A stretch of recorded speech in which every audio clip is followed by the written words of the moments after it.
sa pamilya nila, kundi pagtulungan pa rin sila na may malawak na pagkawa at pagkain. Saan?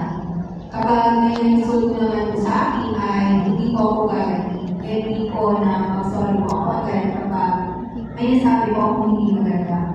Sa mga katrabaho naman po ay ipakita ang sipag at kapag ako sa trabaho. At sikapin ko po sa kanilang magandang pakinggan. Kapag ginagawa ko po yan ay makapasaya ko ang Diyos na po ba. Siyan. Tayo po ay nasa Kaya wala man. Tanong sa pag-uwiing, bakit napakalagang magkaroon tayo ng Isa sana respeto sa para iba makita. at may pagkitayo? Kasi yung Sister Jonah Cuesta.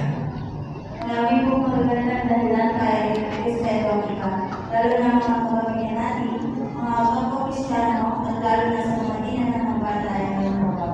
Napakahalaga pong magpakita ng respeto dahil isa itong paraan upang mapalagyan ang Diyos na Yehova. At alam niyo din po ang pagpapakita